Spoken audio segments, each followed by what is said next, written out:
Bonsoir, bonsoir, chers amis. Comment allez-vous? Très heureux de vous retrouver ce soir. J'espère que votre journée a été bonne, que Dieu vous a accordé ses grâces. Nous sommes rassemblés, comme d'habitude, grâce à Dieu, pour pouvoir partager ce moment de réconfort. Vraiment un moment de partage, de soutien autour de la parole de Dieu.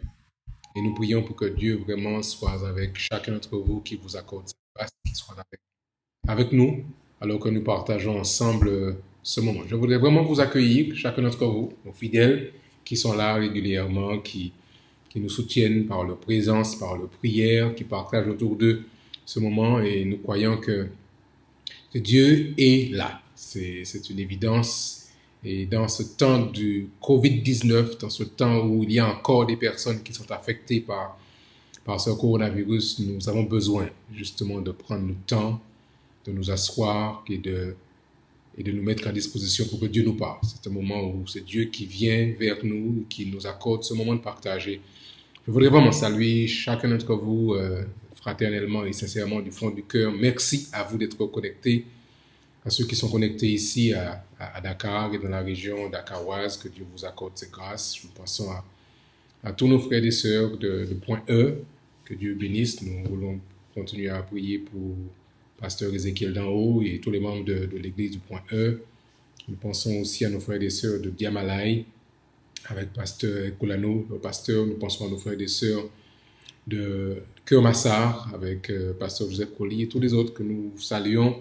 À nos frères et sœurs qui sont dans le sud, avec Pasteur Famara Mansal, nous vous saluons, chacun d'entre vous.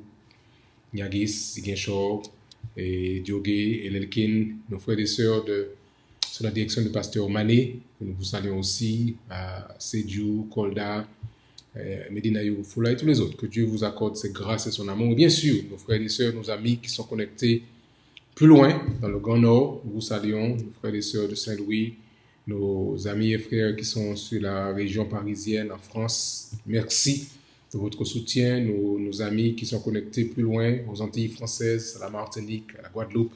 Que Dieu vous accorde ses grâces. Merci de votre soutien encore. Nos frères et sœurs d'Haïti, Marie-Nelly, que Dieu te bénisse, notre sœur qui est connectée à Saint-Domingue, à Montréal, ceux qui sont connectés au Mali, Côte d'Ivoire, Cameroun, à La Réunion, à chacun d'entre vous. Nous ne pouvons ne pas vous identifier chacun, mais nous voulons vous dire combien nous sommes heureux que vous soyez là ce soir. Nous voulons prier et demander à Dieu de pouvoir guider ce moment, qu'il nous accorde sa grâce et sa présence particulière. Je voudrais vous inviter à vous incliner avec moi. Nous allons prier notre Dieu. Père Céleste, nous ne voulons pas prendre à la légère ces moments que tu nous donnes. Ce sont des moments bénis que tu nous permets d'avoir, que dans ce temps dans lequel nous sommes, un temps troublé, avec une maladie qui a affecté la terre entière, mais malgré cette maladie, tu nous donnes de pouvoir nous rassembler et partager ces moments bénis, comme l'a dit une sœur tout à l'heure, moments bénis autour de ta parole. Merci de ce moment que tu nous accordes, soit avec tous ceux qui sont connectés, ceux qui vont le faire tout à l'heure sur la page YouTube, que tu sois avec chacun d'entre nous et que nous puissions ressentir ta présence parmi nous. Je te prie, Père, au nom de Jésus et pour ta gloire. Amen. Encore bienvenue à chacun d'entre vous, que Dieu vous accorde ses grâces, qu'il soit avec vous tous. Ce soir, nous voulons prendre la Bible et considérer une portion intéressante tirée du livre de l'apôtre Paul, dans l'épître de Paul, 1 Corinthiens chapitre 9. Et j'aimerais considérer avec vous, chers amis, les versets 19 et 22. 1 Corinthiens chapitre 9 et verset 19 et verset 22. Je pense que vous pourrez trouver rapidement. C'est un texte, une portion de la Bible qu'on connaît bien. 1 Corinthiens chapitre 9, verset 19 et verset 22. Vous avez trouvé, je pense. Je voudrais pouvoir lire avec vous dans cette portion de la parole de Dieu. 1 Corinthiens 9, verset 19 et verset 22. Voilà ce que dit l'apôtre Paul. Car bien que je sois libre à l'égard de tous, je me suis rendu le serviteur de tous afin de gagner le plus grand nombre. Puis la dernière partie du verset 22, où il dit ce qui suit, je me suis fait tout à tous afin d'en sauver de toute manière quelques-uns. L'apôtre Paul, c'est un homme que j'aime particulièrement. Il a une manière de parler qui est franche, qui est directe et qui est en même temps très, très profonde. Alors il faut comprendre le contexte dans lequel écrit l'apôtre Paul. L'apôtre, nous avons parlé de lui il n'y a pas si longtemps, c'est un homme qui s'est engagé à servir Dieu. Il a accepté l'appel d'être un missionnaire, celui qui porte un message. Il a reçu cet appel de Dieu et depuis Damas, il n'a pas arrêté de sillonner la région pour pouvoir parler de ce que Jésus-Christ est, celui qui sauve, la personne qui sauve. Lisez avec moi, voulez-vous, pour pouvoir avoir un meilleur contexte, les quelques versets qui précèdent ceux que nous avons lus pour ce soir. En Corinthiens chapitre 9, et j'aimerais vous inviter déjà à lire le verset 16 et les versets qui suivent. Voilà ce qu'il dit l'apôtre Paul. Si j'annonce l'évangile, ce n'est pas pour moi un sujet de gloire, car la nécessité m'en est imposée. Et malheur à moi, dit-il, si je n'annonce pas l'évangile. Ces paroles sont belles, mais en même temps, elles nous interpellent, chers amis, parce qu'en fait, qu'est-ce que dit l'apôtre? L'apôtre dit qu'il a reçu un message. L'évangile, c'est ce que ça signifie. Message, ou bonne nouvelle, ou évangélion, comme dit le texte dans sa racine grecque. On a reçu un message, une bonne nouvelle, une information capitale. Et il dit, ce n'est pas pour moi un sujet de gloire parce que la nécessité m'en est imposée et malheur à moi si je n'annonce pas l'évangile. Je n'ai pas le choix, dit-il, il me faut annoncer l'évangile. En fait, vous savez, toute personne qui reçoit le message de Jésus-Christ devrait se retrouver dans la même position que l'apôtre Paul, où il dit « Malheur à moi si je n'annonce pas l'évangile ». On ne peut pas recevoir une information aussi vitale aujourd'hui pour dire aux hommes que Jésus-Christ revient et qu'il est la seule solution pour accorder la vie éternelle et puis garder cette information pour soi-même. Ce serait vraiment, on dirait, en termes de santé, un crime de non-assistance à personne en danger. Mes chers amis, le monde est en train de vivre une situation dramatique avec ce coronavirus et on voit toutes sortes de manifestations, toutes sortes de positionnements, toutes sortes de choses qui se passent. Nous avons, vous et moi, chrétiens, l'information qui est la solution aux problèmes de ce monde. C'est Jésus-Christ. Vous et moi, nous savons que le monde sera détruit. Il n'y a pas d'issue. Le mal a atteint un tel niveau que ce n'est pas possible. Mais de toute manière, Dieu a déjà dit, je détruirai ce monde. Il a dit, la première fois, je l'ai fait par l'eau. La prochaine fois, ce sera par le feu. Mais pendant ce temps, il dit, j'ai cependant mis en place un plan de sauvetage pour tous les humains, comme ça a été le cas pour Noé, qui avait reçu pour mission de construire une arche et de dire aux hommes, pendant 120 ans, il a prêché. Et seulement 8 personnes ont accepté l'invitation d'entrer avec lui dans cette arche. Et l'apôtre ici dit, si je n'annonce pas l'évangile, malheur à moi si je n'annonce pas l'évangile. Parce qu'il dit, la nécessité m'en est imposée. D'ailleurs, l'apôtre Paul va dire plus loin, l'amour du Christ nous presse. Et il dit au verset 17, vous avez le doigt toujours dans le livre de Corinthiens, si je le fais de bon cœur, j'en ai la récompense. Mais si je le fais malgré moi, c'est une charge qui m'est confiée. Donc en fait, bon gré, mal gré, il faut aller dans ce sens. Quelle est donc ma récompense? C'est d'offrir gratuitement l'évangile que j'annonce sans user de mon droit de prédicateur de l'évangile. Quelle est ma récompense? C'est d'offrir gratuitement. D'ailleurs, Jésus-Christ disait lui-même, vous avez reçu gratuitement, donnez gratuitement. Et puis, il va donner quelques explications sur son approche, la démarche missiologique qui a été mise en place par l'apôtre Paul dans cette capacité de contextualiser l'évangile. Il dit, avec les Juifs, j'ai été comme un Juif, afin de gagner les Juifs.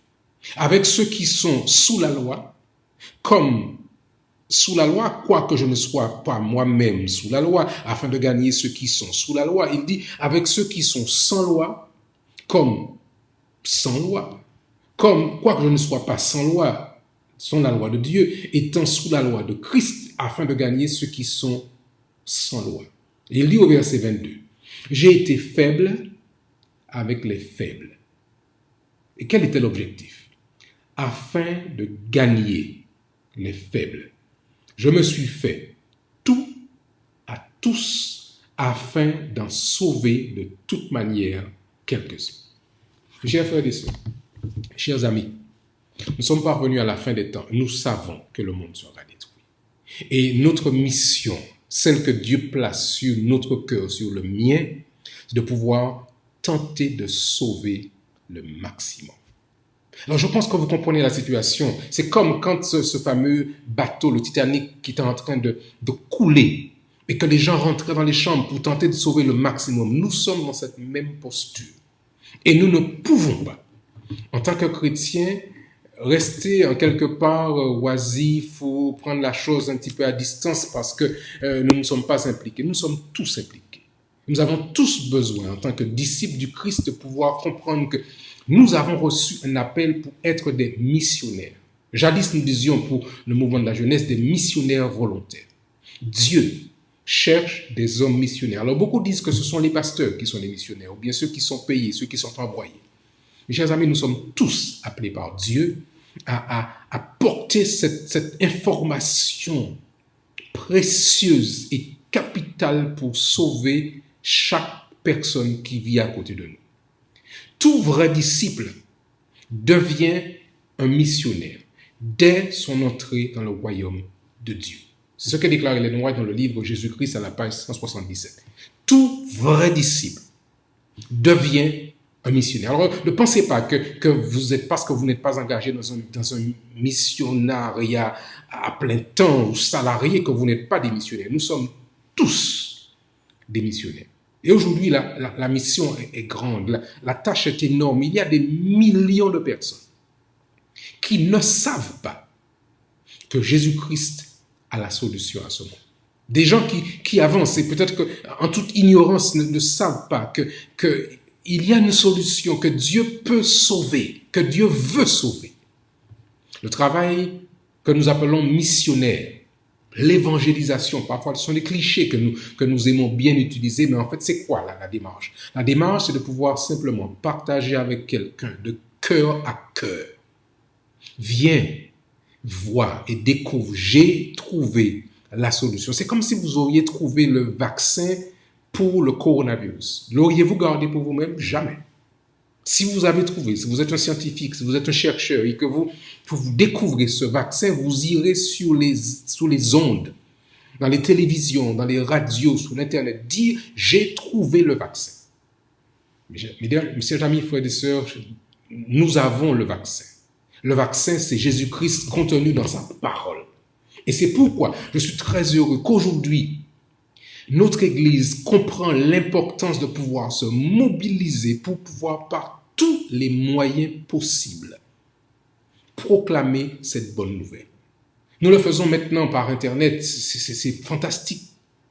Et nous croyons que nous devons tous, sans exception, nous mobiliser. Bien sûr, on le fera chacun avec les talents, avec les dons que Dieu nous a confiés. Certains vont parler, certains vont prier, certains vont prêcher, certains vont dessiner, certains vont financer. Quel que soit le domaine dans lequel Dieu vous appelle, comprenons, chers amis, que nous n'avons pas le choix de pouvoir nous mobiliser dans ce temps de la fin. Et c'est pourquoi, dans ces 50 jours de prière, aujourd'hui, nous sommes au 56e jour.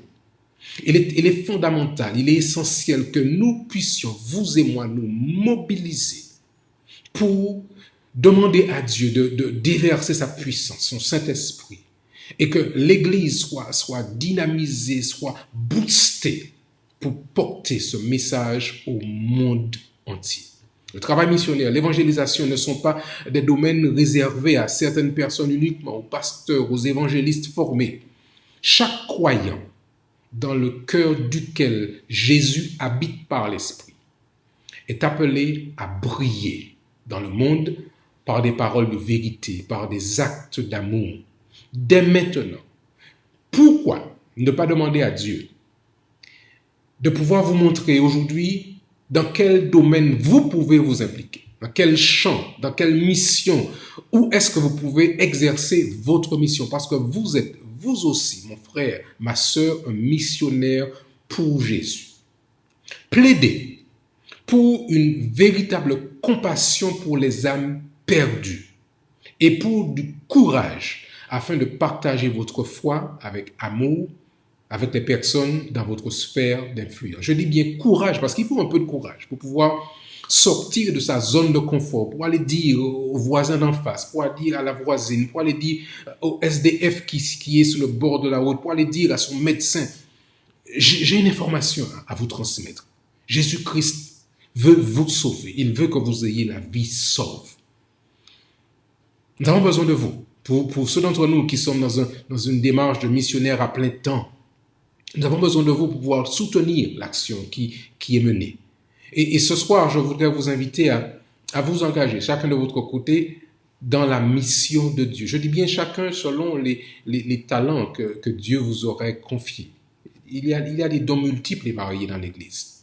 Dons de guérison, dons de prière, dons de générosité, dons d'hospitalité, etc. Et chacun va demander à Dieu, montre-moi, Seigneur, où tu veux que j'intervienne. Mais je ne peux pas rester silencieux. Nous avons des raisons de louer Dieu. Tout ce qu'il fait maintenant. Nous voyons son action. Comment il nous pousse un petit peu dans cette direction de nous impliquer chacun. Nous pensons par exemple à la famille Makoba, qui en tant que famille ont été... Cette famille, elle dit, en tant que famille, les 100 jours de prière ont été une bonne expérience pour nous. C'est le témoignage qu'ils donnent.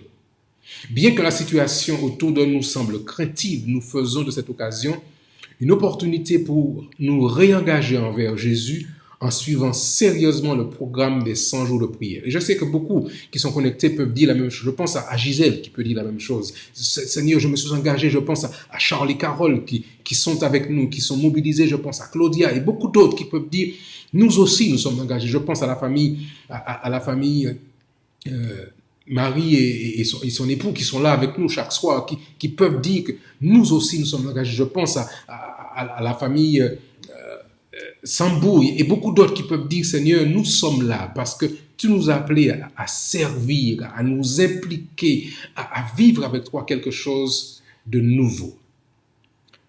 Nous voulons ce soir vraiment prier pour que Dieu puisse nous aider afin que nous ayons les idées claires et que nous puissions trouver notre niche. Ce soir, je veux penser aux hôpitaux adventistes. Et il y en a dans le monde entier. Des hôpitaux qui ont pour mission non seulement de guérir le corps, mais contribuer aussi à guérir l'âme. Et c'est la démarche du Christ.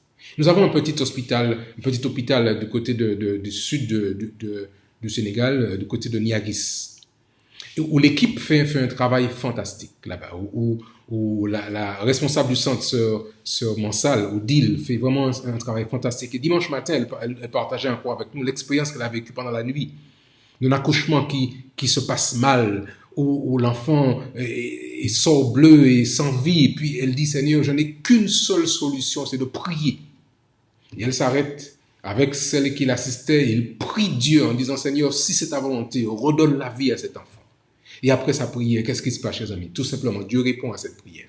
Seul, dans la campagne sénégalaise, dans le petit village de Niaguis, Dieu répond à la prière de cette servante de Dieu et redonne un enfant en vie à sa maman. Je voudrais vous inviter à prier, mes frères et sœurs, mes chers amis, pour tous ceux qui acceptent de pouvoir consacrer leur vie au service, comme elle le fait, et comme beaucoup d'autres le font dans le monde entier.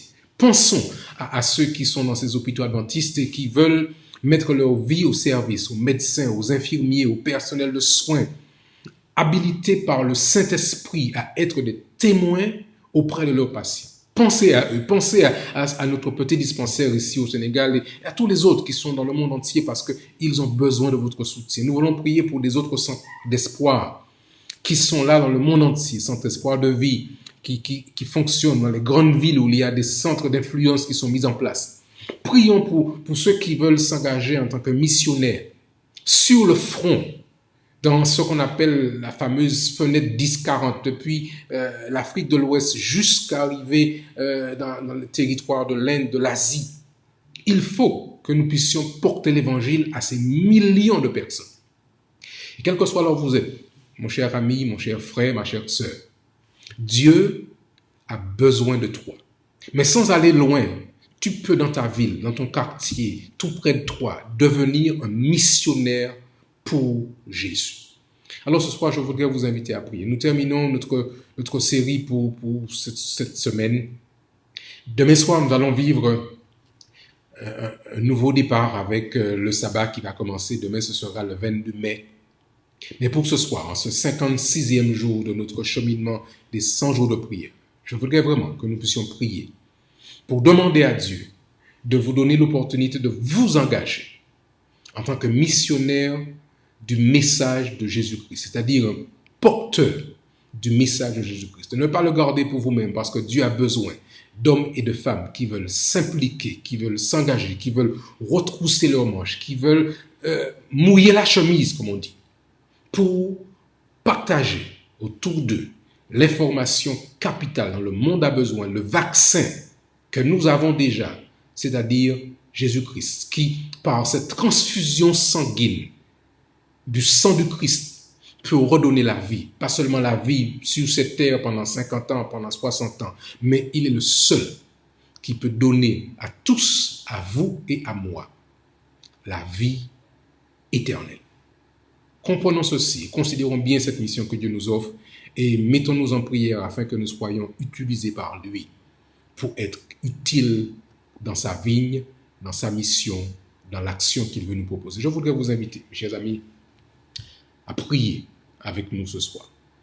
Baissons la tête ensemble et prions.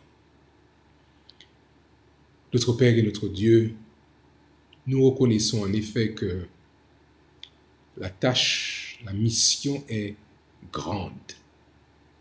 Les hommes n'ont pas envie d'entendre parler de Jésus. Et pourtant, c'est lui qui est la solution, celui qui a la solution. C'est lui le seul qui peut sauver ce monde. Et ce soir, nous partageons avec nos amis, nos frères et sœurs, ici au Sénégal, mais aussi dans la surface du globe, qui veulent bien accorder ce temps à Jésus-Christ. Nous t'en prions, Seigneur, de pouvoir toucher les cœurs, mobiliser les cœurs, afin que chacun s'organise selon l'appel que tu as placé sur son cœur, pour qu'il contribue à faire avancer cette œuvre. Certains vont financer l'œuvre, parce que tu leur as donné les moyens, ils vont mettre de côté un peu d'argent pour financer l'avancement de la cause. Certains vont apporter leur aide pour que par les finances, on puisse avancer le plan de la mission dans les écoles, dans les hôpitaux, financer ceux qui partent. D'autres vont accepter de partir eux-mêmes pour dire je veux mettre mon temps, ma vie au service de Dieu. D'autres vont prier dans un ministère d'intercession que tu vas leur confier pour pouvoir servir et faire avancer l'œuvre. D'autres vont faire autre chose selon que tu leur as demandé. Mais nous t'en prions, Seigneur. Touche les cœurs et que personne ne reste dans une position de spectateur, mais que tous décident par ta grâce de pouvoir s'impliquer. Merci pour ce que tu permets, Seigneur, que certains acceptent de pouvoir se mettre au service. Nous pensons aux médecins, aux infirmiers, aux infirmières qui travaillent dans les hôpitaux adventistes du monde entier. Nous pensons à cette petite équipe, Seigneur, qui est du côté du sud du Sénégal, du côté de Niagis. Nous pensons à Sœur Odile qui pendant ces années, a mis son temps, sa volonté à servir. Que tu la bénisses, elle et tous ceux qui sont à côté d'elle. Tu sauras, Seigneur, nous donner les moyens afin de restaurer ce dispensaire et qu'il puisse faire encore davantage. Merci pour ce qui a déjà été fait. Merci pour ceux qui ont servi dans le passé. Nous pensons à Frère Sambou, nous pensons à Dr. Sens et tous les autres qui ont servi ce dispensaire. Merci pour leur ministère. Et continue, Seigneur, à bénir ceux qui veulent s'investir dans ce sens. Nous pensons à Dr. Camara qui a aussi servi ce dispensaire. Merci pour toutes ces équipes. Mais maintenant, Seigneur, nous avons besoin d'énergie, de force pour aller plus loin dans toute la fenêtre 10-40, depuis l'Afrique jusque dans l'Asie, que des hommes puissent entendre parler de ton message du retour. Bénis, Seigneur, ton peuple. Bénis ton Église. Suscite des personnes qui veulent s'impliquer, qui veulent s'engager, qui veulent soutenir. Et que nous puissions, d'ici la fin de ces 100 jours de prière, voir des hommes, des femmes pour dire, Seigneur, me voici. Envoie-moi.